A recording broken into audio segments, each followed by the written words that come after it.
Hoje, aprenderemos dimensionamento de iluminância para o setor industrial na nossa aula de luminotécnica. Nosso objetivo é calcular de forma prática a iluminância normativa do ambiente de trabalho, relacionar com o cálculo de especificações de carga do ambiente e reduzir os custos de instalação e utilização, garantindo o fluxo luminoso.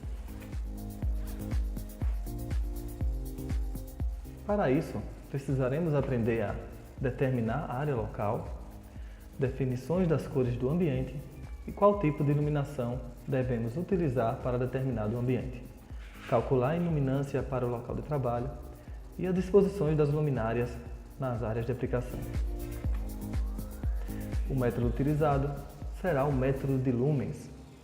Usaremos o método de lumens por ser um método rápido e eficiente para a determinação da iluminância de ambientes. O método de lumens é o método mais empregado para o projeto de dimensionamento de sistemas de iluminação interna há mais de meio século. O método foi apresentado em 1950 na edição do Westinghouse Lighting Handbook. A princípio, faremos os cálculos para o setor de administração de uma determinada empresa. A mesma tem 1000 cm de comprimento por 500 cm de largura e 280 cm de altura total. O plano de trabalho desse departamento tem 0,8 metros de altura. Desta forma, a distância do posicionamento da luminária até o local da atividade é chamada de altura média da luminária, que é a altura total do piso até a altura da instalação da luminária, a 2,8 metros, menos a altura do plano de trabalho, que é de 0,8 metros. Temos a altura média, que é igual a 2 metros. Neste ponto temos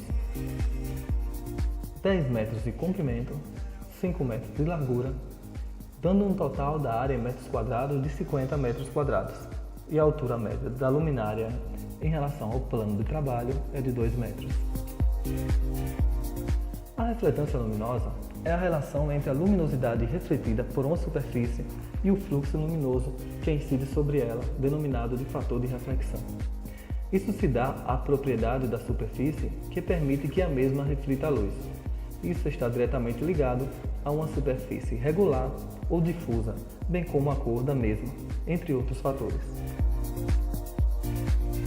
Quando a superfície for regular, ela reflete a luz de forma que o ângulo entre a reta N e o raio refletido é igual ao ângulo do raio incidente e a reta N. Vejamos a imagem abaixo. O raio incidente projeta a luz nessa direção e é refletido pela superfície plana regular nessa direção. É possível observar que o ângulo entre o raio incidente e a reta N, que é perpendicular à superfície, é igual ao ângulo entre o raio refletido e a reta N. Na superfície difusa, a característica irregular, desconforme, é a responsável por refletir a luz de forma não simétrica e de potencialidade diferente para cada raio. Vejamos a imagem abaixo. O raio incidente é projetado nessa direção, a reta N, e os raios refletidos totalmente desconformes e com intensidades diferentes. Porém, nas duas situações apresentadas anteriormente para a nossa aplicação, a quantidade de luz é refletida igualmente para os dois casos, mesmo que de forma distinta. Por isso, não estará influenciando no cálculo de iluminância. No entanto, a cor da superfície tem um papel fundamental para o nosso estudo. Refletância. Adriana Petito de Almeida Silva Castro fez a análise de refletância de cores de tintas através da técnica espectrofotométrica em 2002. Através disso, ela conseguiu identificar para uma grande quantidade de cores a sua refletância total. Vemos que para o alecrim nós temos uma refletância total de 34%. Para o branco, refletância total de 59%. Para o gelo, uma refletância total de 59%. Para o marfim, refletância total de 66%. Para o pêssego, uma refletância total de 60%. Temos para o azul bali uma refletância total de 34%. Para o pérola, uma refletância total de 65%. Foram verificadas também, além dessas, outras cores, mas essa tabela é o suficiente para garantir o nosso estudo.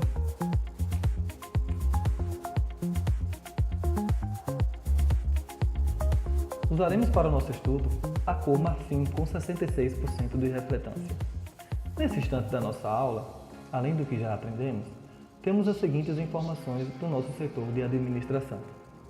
Área em metro quadrado, 50. Altura média em metros, 2. Cor pretendida para a superfície, marfim, que reflete 66%. Agora vamos verificar qual tipo de iluminação nós iremos utilizar para o nosso trabalho. Existe o tipo de iluminação direta, indireta, semidireta, difusa ou mista e semi-indireta. Vamos ver o que significa cada uma dessas formas de iluminação. A iluminação direta é quando a totalidade do fluxo luminoso emitido é dirigido sobre a superfície a iluminar. Nesse tipo de iluminação, evita que haja grandes perdas por absorção do teto e paredes, no entanto, produz grandes sombras, bem como o encandeamento. Esse tipo de iluminação utiliza armaduras refletoras envolvendo as lâmpadas. Vejamos a imagem ao lado. Como podemos observar, existe uma armadura que envolve a lâmpada, impedindo a passagem da luz para outros sentidos, projetando a mesma para o plano onde se quer iluminar, causando sombras nos demais ambientes. Esse tipo de iluminação é muito utilizado quando se quer apresentar algum produto e quer que ele se destaque entre os demais. Iluminação indireta. Nesse tipo de iluminação, 90 a 100% do fluxo emitido é dirigido para o teto. Este processo de iluminação evita praticamente o encandeamento, proporcionando um ambiente agradável. Tem, no entanto, a desvantagem de possuir um baixo rendimento luminoso, devido a elevadas perdas por absorção no teto e parede. Vejamos a imagem ao lado. Como podemos observar, a armadura da lâmpada impede a passagem da luz para os outros sentidos, permitindo apenas a passagem para o teto. Desta forma, a absorção da luz pelo teto faz com que a reflexão seja o único modo da luz chegar nos outros locais. Esse tipo de iluminação é muito utilizado em ambientes decorativos. Iluminação semidireta. Nesse tipo de iluminação, a maior parte do fluxo é dirigido para a superfície a iluminar, dirigindo-se o restante noutras direções. Neste caso, o contraste sombra-luz não é tão acentuado como em iluminação direta. Vejamos a imagem ao lado.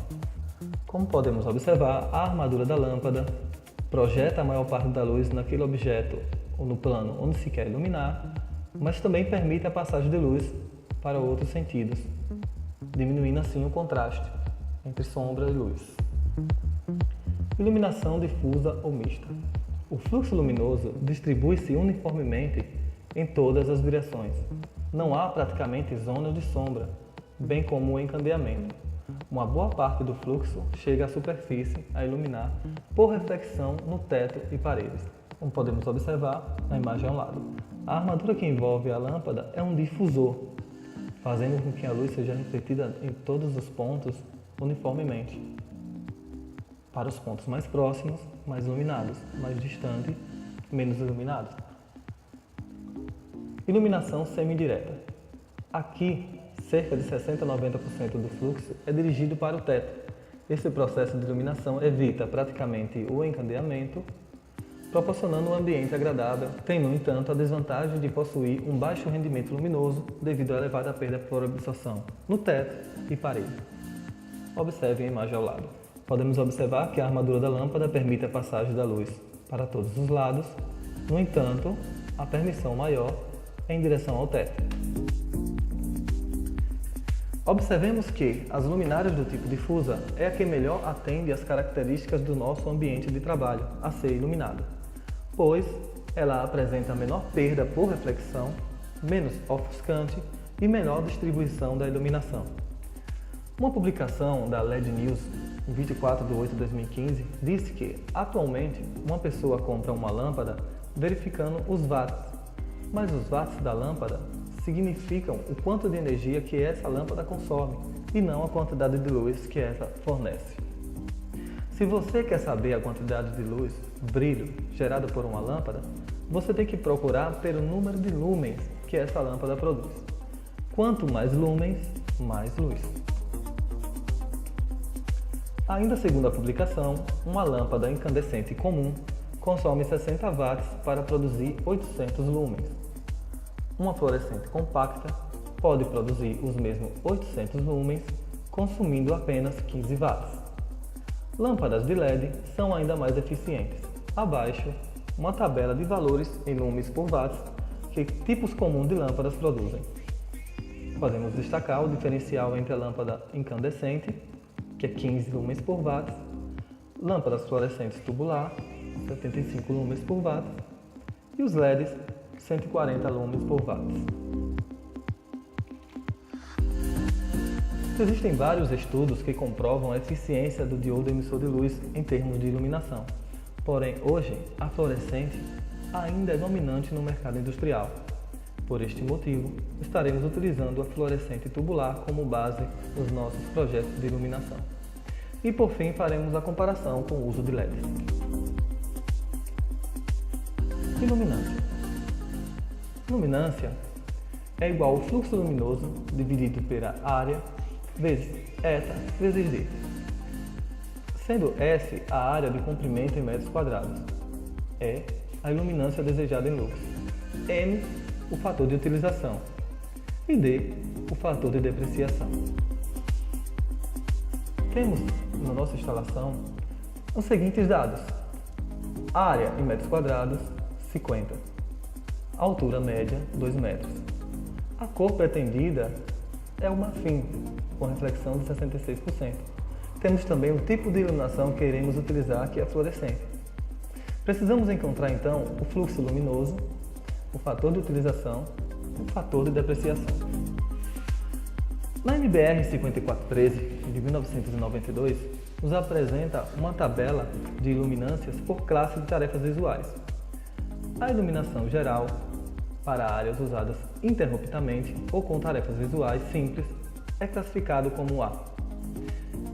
Os tipos de atividade são áreas públicas com arredores escuros, orientação simples para permanência curta, recintos não usados para trabalhos contínuos, como depósitos, tarefas com requisitos visuais limitados, trabalho bruto de maquinária ou auditórios.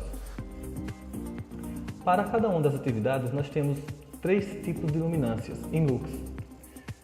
Para a primeira atividade, nós temos 20, 30 e 50 lux.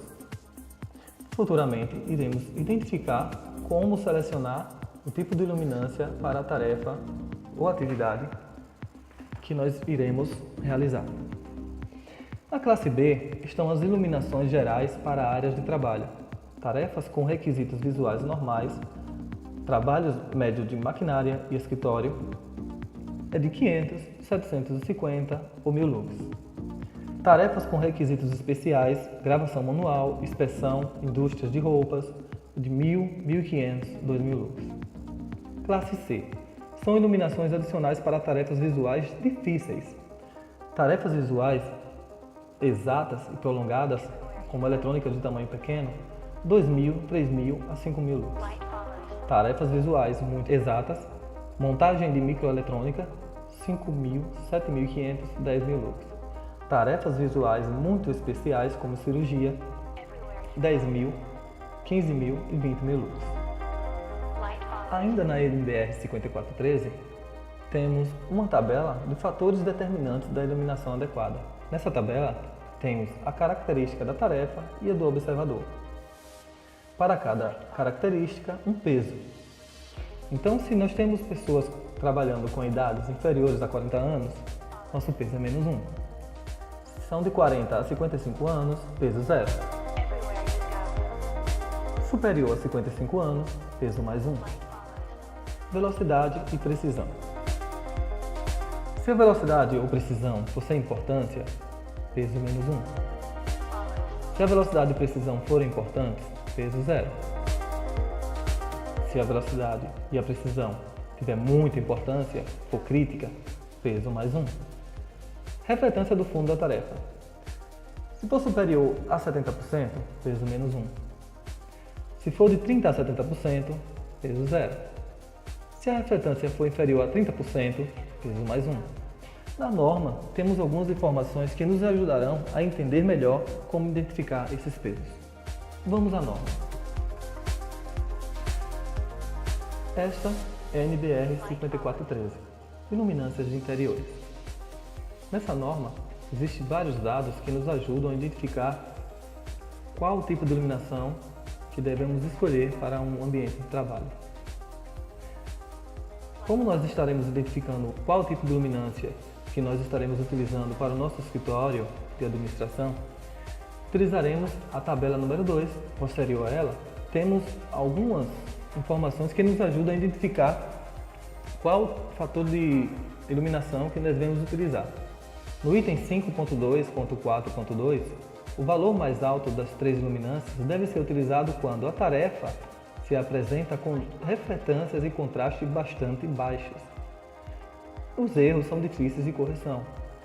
O trabalho visual é crítico.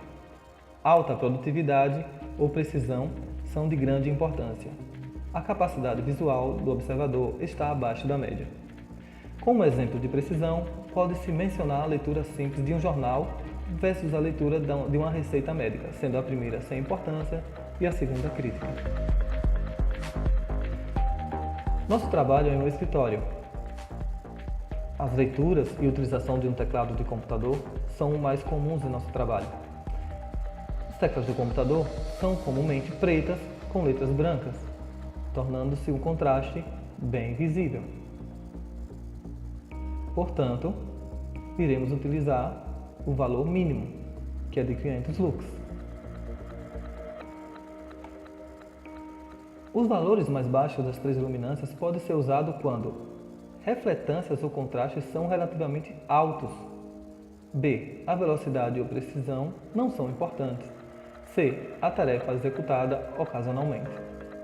Se atender a qualquer um desses 3 requisitos, deveremos utilizar o valor mais baixo de luminância.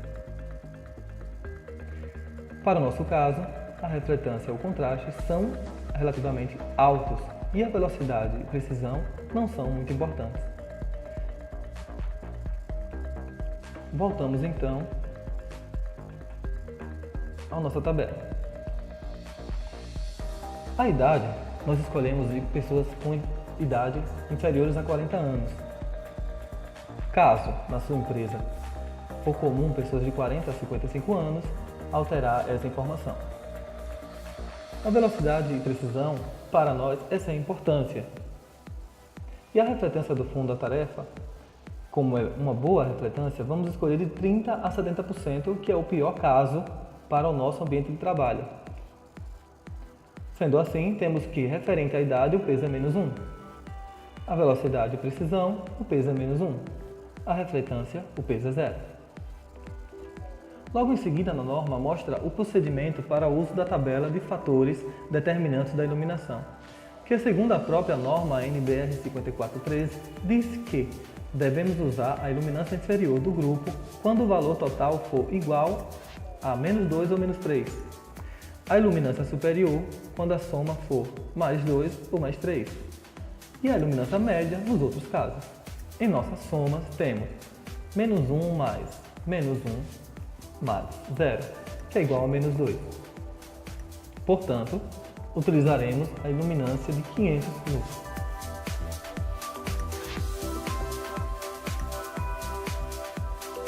Determinando o fator K, que é a partir dele e da tabela fornecida pelo fabricante, iremos encontrar o nosso fator de utilização. K é igual ao comprimento multiplicado pela largura, dividido por a altura média multiplicado pela soma entre a largura mais comprimento. Temos que o comprimento vezes a largura é igual a 50. E temos que a altura média, que é de 2 metros, multiplicado pela soma entre a largura e o comprimento, que é de 10 mais 5, que dá igual a 15, multiplicando por 2 da altura média é igual a 30. Então, temos que K é 50 dividido por 30, que é igual a 1,6. Nosso fator K é igual a 1,6. O tipo de luminária que nós escolhemos para instalar no nosso setor de administração, dentre vários modelos que nós coletamos aqui de uma tabela da Philips, escolhemos o TBS 050, que é uma luminária de embutir. Nela você pode colocar 2 lâmpadas de 16 ou 32 watts ou 4 lâmpadas de 16 watts. O conjunto óptico é de C1 até o C5. Nós escolhemos o conjunto óptico do tipo C5. Por quê? Os refletores são parabólicos contínuos, não facetados em alumínios anodizados, polidos e brilhantes, e aletas parabólicas em alumínios anodizados, polidos e brilhantes. Este sistema caracteriza-se pelo alto conforto visual e é ideal para áreas de alta demanda visual, tarefas complexas e onde o uso de computadores é frequente, como em um escritório. Observemos a tabela. Fator de área K. Nosso fator K foi 1,6. Na nossa tabela aqui, nós não temos essa definição de 1,6. Porém, vamos pegar o pior caso, 1,5.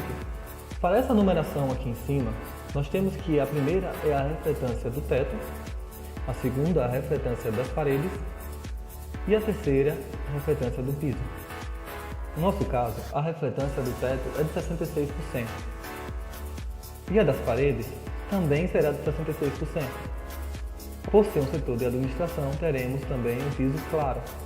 Vamos colocar também uma refletância de 30%.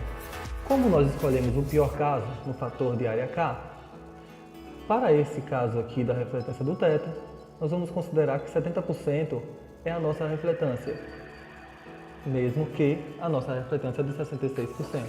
Então, consideremos que o nosso fator de utilização é de 0,61. Em algumas tabelas de outros fabricantes, podem apresentar a tabela de fator de utilização da seguinte modo, onde K está previsto e os dígitos referentes às refletâncias estão dispostos dessa maneira, onde o primeiro dígito é a refletância do teto, o segundo dígito é a refletância das paredes e o terceiro é a refletância do piso. Vamos aos nossos dados atuais. Temos a área em metros quadrados, a altura média em metros, que é 2 metros. Temos a cor pretendida, que é o marfim com reflexão de 66%. E temos o tipo de iluminação que queremos utilizar, que é a fluorescente. Nosso fluxo luminoso já foi definido como 500 lux, por ser uma área de administração. Fator de utilização 0,61. Agora precisamos calcular o nosso fator de depreciação. O que é fator de depreciação? É a diminuição do fluxo luminoso emitido pelas lâmpadas e luminárias ao longo da sua vida útil. A sujeira que se deposita sobre os aparelhos, a diminuição do poder refletor das paredes do teto em consequência do seu escurecimento progressivo, a sujidade e ou oxidação dos refletores, aletas e lâmpadas da luminária, são esses e outros que caracterizam o fator de depreciação. Temos um artigo muito interessante que mostra a vida útil de uma lâmpada fluorescente em relação ao número de acionamentos no site da Unisc. Em resumo, as lâmpadas fluorescentes são caracterizadas como lâmpadas de descarga de vapor de mercúrio em baixa pressão, onde a maior parte da luz visível é emitida por camadas de fósforo excitadas pela radiação ultravioleta da descarga. Nos reatores eletromagnéticos, a lâmpada é alimentada em baixa frequência até 120 Hz. Porém, este tipo de alimentação ocasiona processo de reignição a cada semiciclo, reduzindo a sua vida útil. Objetivando determinar o quão relevante é o número de acionamentos, fator que influencia na redução da vida útil da lâmpada, foi desenvolvida esta pesquisa. A informação da vida útil fornecida ao consumidor é obtida em ensaios com base na norma ABNT NBR IEC 60968 de 2014, que muitas vezes não condiz com a utilização diária. Para os ensaios, foram determinados 3 diferentes períodos, sendo um de acordo com a norma já referida, no qual o ciclo é realizado com 15 minutos de acionamento e 10 minutos de repouso. O outro período, de 5 minutos acionado e 5 minutos desativado. Ainda outro período ensaiado, onde o tempo acionado correspondeu a 1 minuto, assim como o tempo de repouso. Com o decorrer dos testes, obtivemos a fadiga de 3 lâmpadas fluorescentes e 3 lâmpadas incandescentes. Para as lâmpadas fluorescentes submetidas ao estresse, 474 horas foi o suficiente para causar fadiga, e 479 horas para as lâmpadas incandescentes. Nenhuma lâmpada LED demonstrou fadiga, lembrando que a vida útil de 6.000 horas para a fluorescente e de 1.000 horas para as incandescentes não foram atingidas. Recomenda-se, em função dos resultados, que em locais com significativo número de acionamento diário sejam utilizadas lâmpadas LED. Como foi dito anteriormente, a fórmula para o cálculo do fluxo luminoso é a mesma sempre, mas a Philips desenvolveu um método de determinar o fator de depreciação, levando-se em conta não o modelo da luminária, mas sim o tipo de ambiente e o período previsto para a manutenção, conforme apresenta a tabela abaixo. Temos o período de manutenção e temos o tipo de ambiente onde a luminária está instalada. Aqui do lado eu coloquei, para o ano de 2017, o cálculo dos dias úteis dentre os 365 dias do ano. Como estamos trabalhando dentro de um setor de administração, os dias úteis são os dias do ano menos os dias do fim de semana. Nós temos 365 dias no ano, menos 105 dias dos fins de semana, temos 260 dias úteis. Escolheremos o período de manutenção de 2.500 horas. 2.500 horas dividido pela quantidade de horas que o turno administrativo trabalha no dia, que são 9 horas, temos então 277 dias. Como 365 dias menos 105 dias dos fins de semana, desconsiderando os feriados, temos 260 dias, podemos considerar que 2.500 horas compreende a mais de um ano. Ou seja, se nós fizermos uma manutenção anual nessas lâmpadas, paredes, nós teremos um período de manutenção de 2.500 horas. Como se trata de um setor de administração, onde o ambiente é fechado e com ar-condicionado, consideremos então um ambiente limpo, diferente de setores de produção, oficinas mecânicas, entre outros. A lâmpada que nós escolhemos foi um modelo TLDR 32 W. O bulbo dela é do tipo T8 e o fluxo luminoso nominal dela é de 2.250 lumens. Essa lâmpada consome 32 watts. Vamos aos nossos dados atuais. A área em metros quadrados, a altura média, cor pretendida para a superfície, o fluxo luminoso, o fator de utilização e o fator de depreciação, que acabamos de ver, é de 0,95.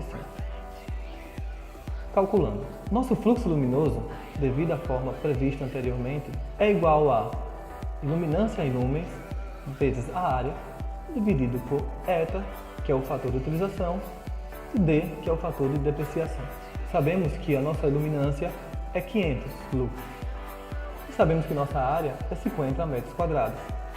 Sabemos que o nosso fator de utilização é de 0,61. E o nosso fator de depreciação é de 0,95.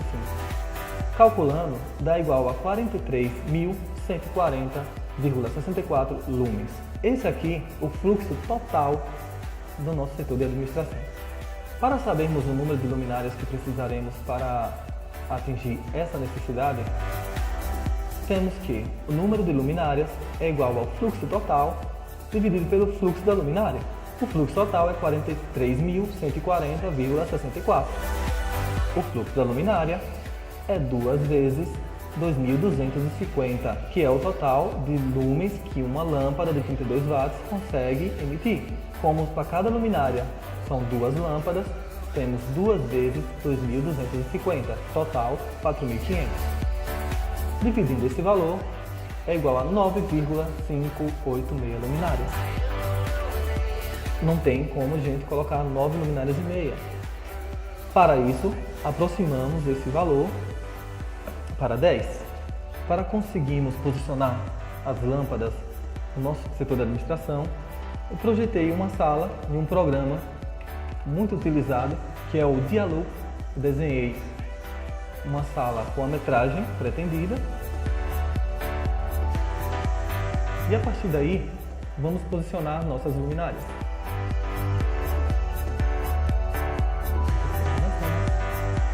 Distribuir nossas luminárias. Nós precisaremos de 10 luminárias. Então vamos definir aqui a quantidade de luminárias que nós pretendemos utilizar. Para esse tipo de formação, nós teremos um distanciamento entre o centro das luminárias de 2 metros. Para essa posição e 2,5 metros para essa condição.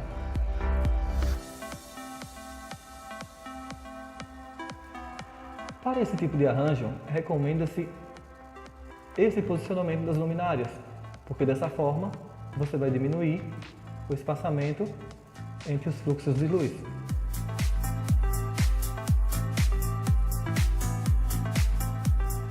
Observando como ficaria a nossa instalação olhando por dentro.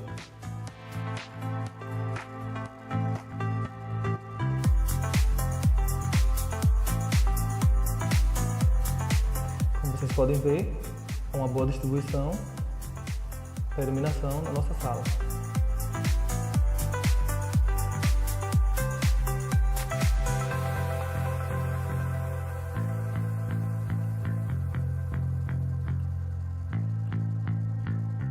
Existe também uma fórmula que auxilia na distribuição das luminárias dentro de um plano para a iluminação de ambientes internos.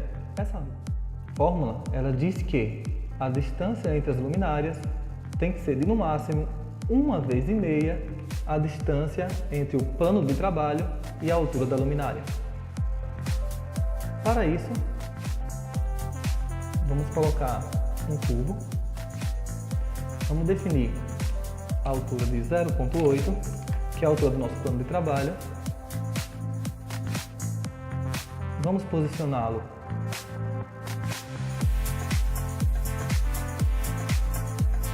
logo abaixo da nossa luminária. E vamos calcular a distância entre ele e a luminária.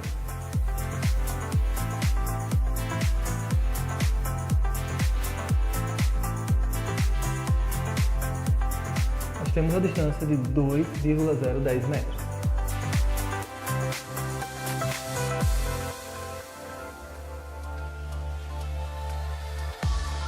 Se nós temos a distância de 2 metros e a fórmula diz que a distância entre as luminárias deve ser de no máximo 1,5 vezes a distância entre o plano de trabalho e a altura da luminária, que seria 3 metros, vamos verificar. 2,047 é abaixo de 3 metros.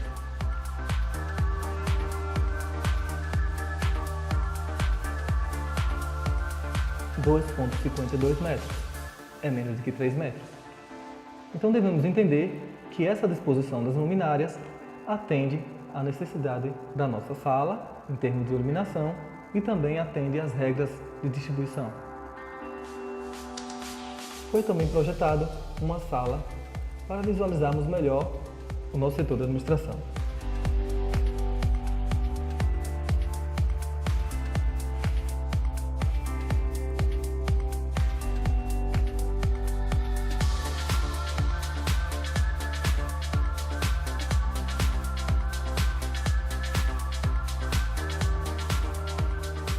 A distância entre o plano de trabalho e o teto realmente é de 2 metros. Agora, vamos fazer o programa simular como ficaria a iluminância neste ambiente.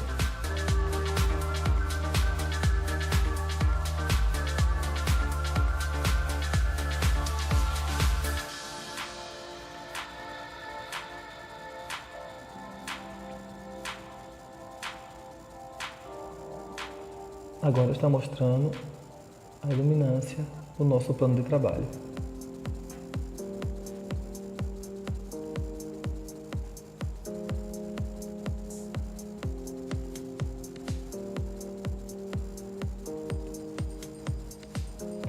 Agora a iluminância na sala inteira. Os pontos mais claros são os pontos mais iluminados. Os verdes mais escuros são as superfícies de sombra.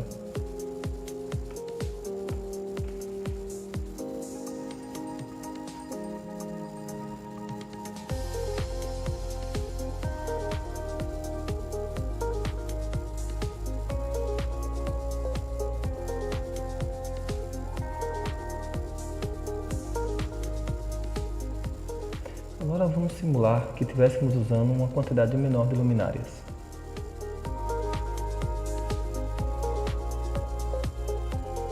E vamos mandar o programa calcular mais uma vez.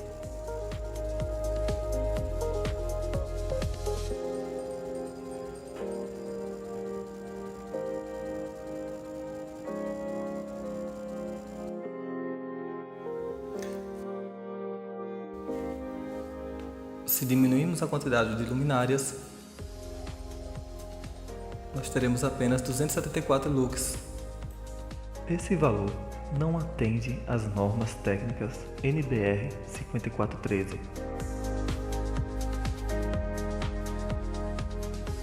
Método de lumens versus cálculo de carga NBR 5410. A área do recinto é igual a 50 metros quadrados. Total de luminária igual a 10 vezes 64 watts, que é igual a 640 watts. Fator de potência do reator 0,91. Potência aparente é igual a 640 dividido por 0,91, que é igual a 703,2 VA. Em projeto elétrico, o critério para calcular a carga de iluminação é: primeiros 6 metros quadrados, carga de 100 VA. E a cada 4 metros quadrados inteiros, adicionar 60 VA. Portanto, para 50 metros quadrados, temos uma carga de 100 VA para os primeiros 6 metros e 660 VA, que compreende a 44 metros quadrados divididos por 4 metros quadrados, vezes 60 VA. A diferença para este caso é de 760 menos 703,2, que é igual a 56,8 VA. Temos que o cálculo de carga da NBR 5410 atende às nossas necessidades energéticas, garantindo a iluminação prevista na NBR 5413. Considerando o uso da nossa lâmpada fluorescente de 32 watts e que a eficiência média da mesma é de 70,3 lumens por watts, temos 32 vezes 70, que é igual a 2.261 lumens por lâmpada. Já as lâmpadas LED têm uma eficiência média de 140 lumens por watts. Teríamos 32 vezes 140, que é igual a 4.480 lumens por lâmpadas a LED. Necessitamos de 43.140,64 lumens total e dividindo pelos lumens da lâmpada LED, temos 43.140,64 dividido por 4.480 vezes 2, que é igual a 4,82. Porém, no mercado atual, as lâmpadas LED compatíveis com nossas luminárias são de 16 watts, como no exemplo em imagem abaixo. Nesse caso, 4,82 vezes 2, que são duas lâmpadas de 16 watts, é igual a 9,64, que aproximando sempre para mais, é igual a 10 lâmpadas. Sendo assim, necessitaríamos de apenas 10 lâmpadas de 16 watts, que dá igual a 160 watts, para garantir a iluminância atendendo a NBR 5413 do nosso setor de administração. Com uma diferença entre o cálculo de carga na NBR 5410 de 760 menos 160, que é igual a 600 VA. Para os demais setores da empresa, verificar a norma substituir os dados por departamentos e aplicar a fórmula. Terminamos aqui a nossa aula.